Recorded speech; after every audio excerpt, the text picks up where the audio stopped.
Hello everyone, welcome back to the channel. We are still in Manila, Philippines. We're going for a little walk in our neighborhood today. I'm gonna grab a coffee and just sort of show you around here. Hello! Yes, lady! Hi, camera! It's Marijo! Lady, goodbye!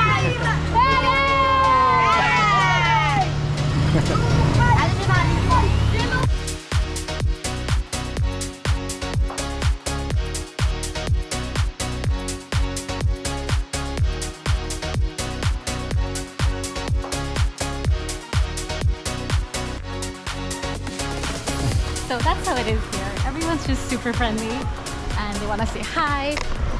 They love when the camera's out, they want to be on it. So it's just a really different, fun experience that everyone's just psyched.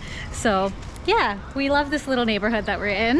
Yeah, it's so fun. We've walked a couple times through here on our way to the BGC. We're actually in this little quaint neighborhood right behind the main BGC area. We got quite a steal on our hotel actually. It's called My Stay South.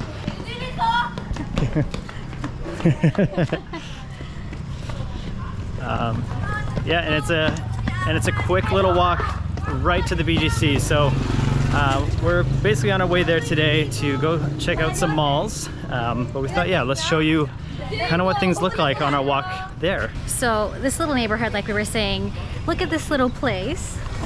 There's an actual little bubble tea spot right here.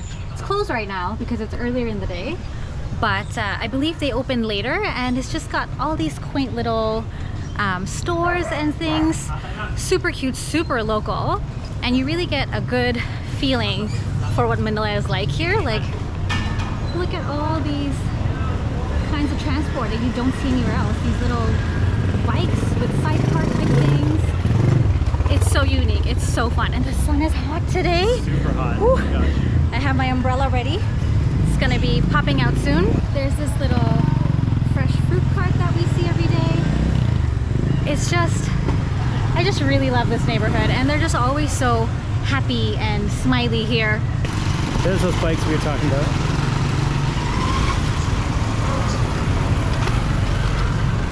Love those little sidecar things.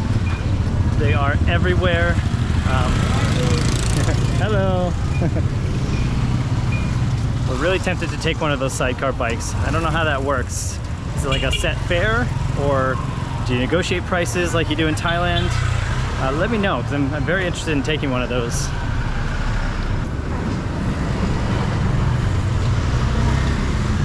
Got all these food vendors along the way. There's some fried chicken right there. You've got what looks like pancakes over there.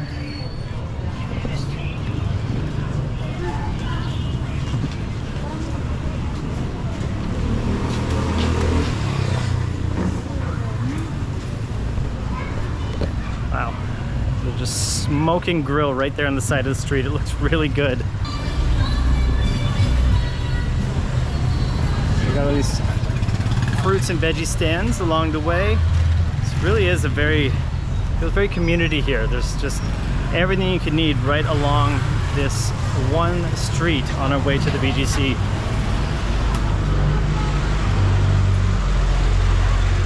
Everything from fruits, vegetables, baked goods even. Those look really good. Skewers of meat, fruit stands. You got some clothing over here.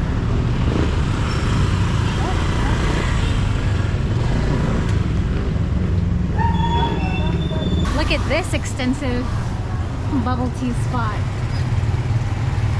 We have cheesecake milk tea, cheesecake cheesy smoothie, fruit tea. Wow, they even have Java bubble. chip. Oh wow, and these prices are so good. So good. It's like what, $1? Less than? Yeah.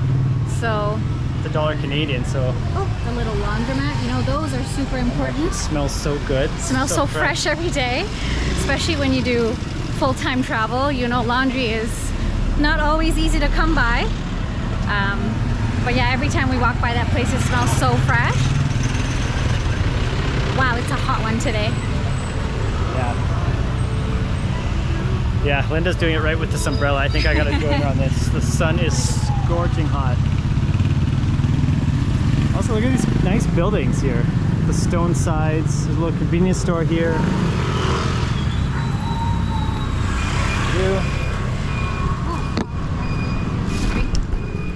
Oh wow, look at these vegetables. Look at the size of those okra.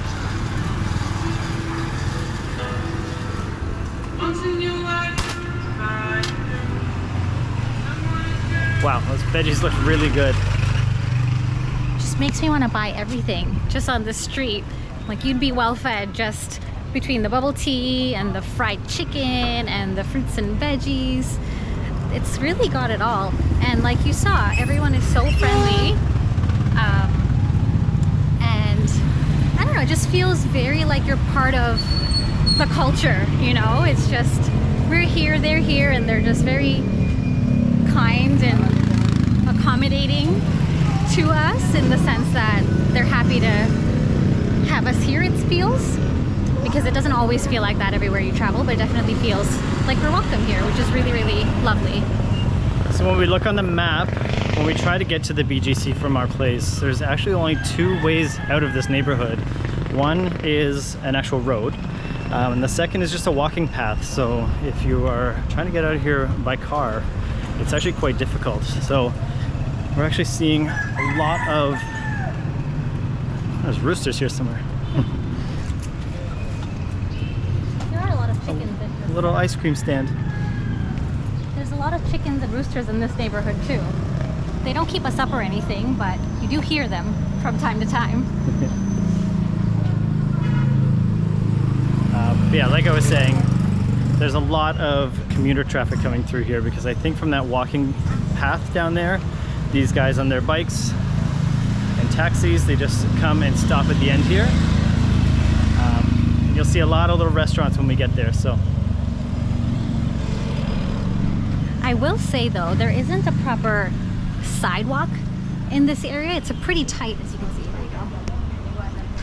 You can see how tight these roads are. But cars, bikes, people in general, they're very good at giving you space or slowing down or giving you a heads up when you're kind of in their way. And you also have to be aware of your surroundings too. So yeah, it doesn't feel like there aren't sidewalks, but there aren't. So that's just something I realized. This is my favorite part of the walk right here. It's like this lush, beautiful, look at these trees, these little plants here. I love these little convenience stores here. But just look how green it is. Look at these beautiful trees and plants. Like, the people that live here have really made a point to make this place so lush and beautiful.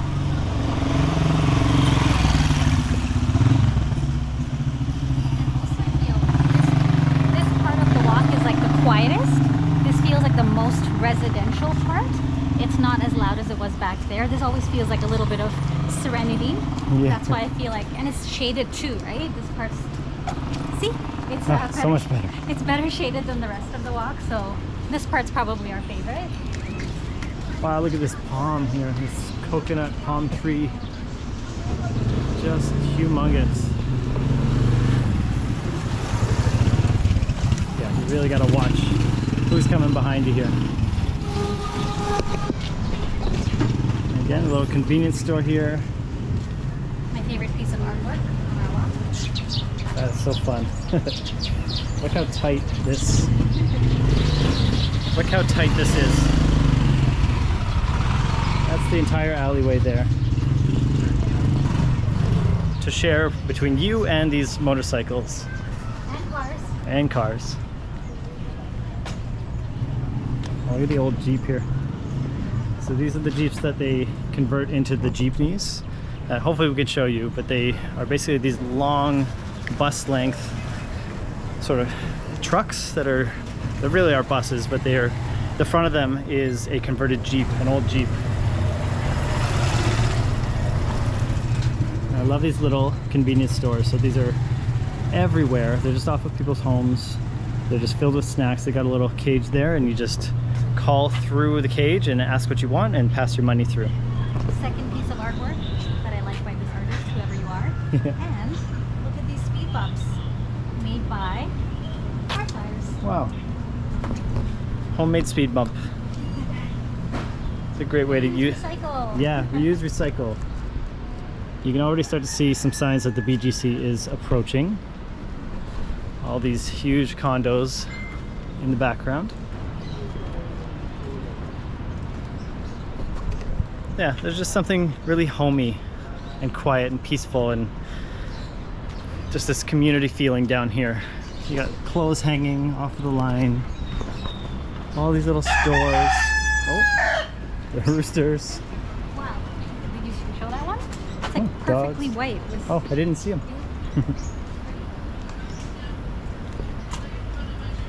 Yeah. What's the story with these roosters and chickens? We're seeing them all along the street. They're just kind of on a leash outside of people's homes. My guess would be they're there for like laying eggs or something like that, but is there some other meaning that I'm missing? Let me know in the comments. I find that very fascinating. Okay, so as we near the BGC here, just behind these carts here, just behind these bikes here, you will find the walking trail to get over there. But I find this corner very interesting. So you've got these little restaurants, you've got all these kind of sidecar motorbike taxis here, waiting for the commuters to get off their lunch or what have you. So they just hop off the walking trail and jump on a bike and they're on their way. But yeah, there's all these food vendors here, all serving up lunch for the people working nearby. Oh, we got fresh coconut over here. Some nuts.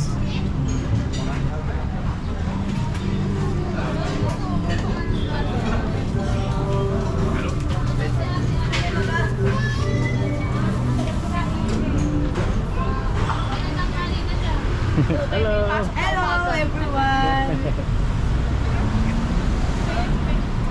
Yeah, very sweet people here.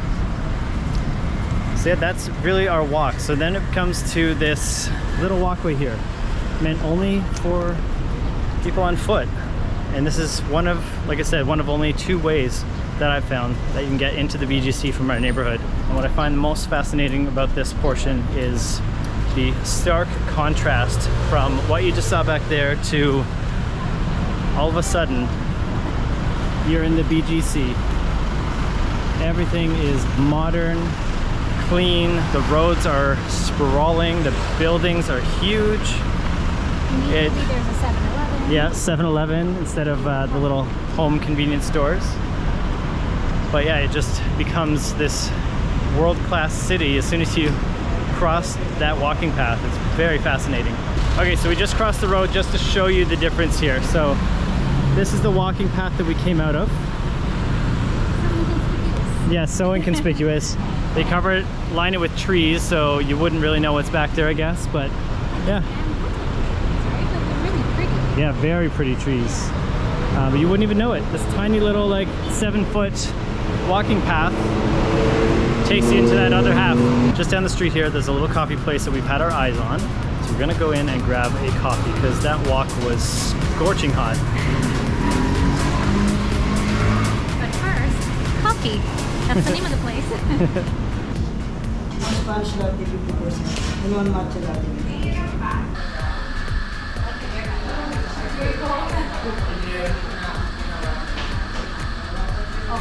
Whoa, yeah. These look legit. That's you with your Spanish latte, and this is me with my matcha latte. These look awesome. They're so pretty. So, how I found this place is always looking for drinks, always looking for affordable options or just cheap options because we're on a budget. And we were walking by actually, and the menu just caught my eye, and then the price caught my eye. So my matcha latte was 110 and John's Spanish latte was 130. That is a great price for a little spot like this. And like I said, the drinks actually look legit. I looked up some reviews. They did say the drinks were a bit on the sweeter side, so we made sure to get 50% sweet. And here we are. It was the perfect pit stop after our walk. I gotta take the lid off, I think. These ice are huge. Look at these ice. Look how big these ice are. Compared to my straw. It's always so sad when you order these coffees and they look so pretty and then you just have to immediately stir them. And they just make it one color. I Yeah. love the gradient of like the chocolate to the white or the green to the white if it's matcha. And then you're like, oh, let me just make you one color now. Yeah. You know what they should do? They should have coffee cups that have a gradient on them. Like a frosted into white. Then you can always have the pretty.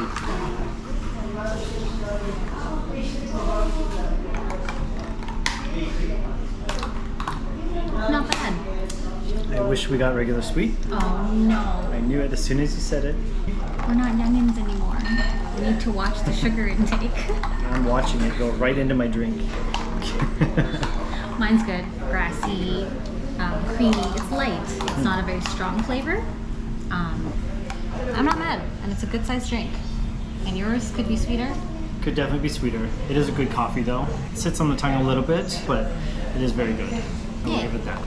Like, I can tell some love went into this coffee. Anyways, I hope you enjoyed our walk in our neighborhood and got to see a little bit of a different side of the BGC. If you enjoyed our content, we do have a little bit more Manila content coming up. We're here for a short time, but we're trying to put out as many videos as possible, explore as much as possible, so please do subscribe. And we'll see you in the next one. Bye. Oh, by the way, stay tuned because our next video is going to be a mall in the area. There's a little coffee place. Hold on.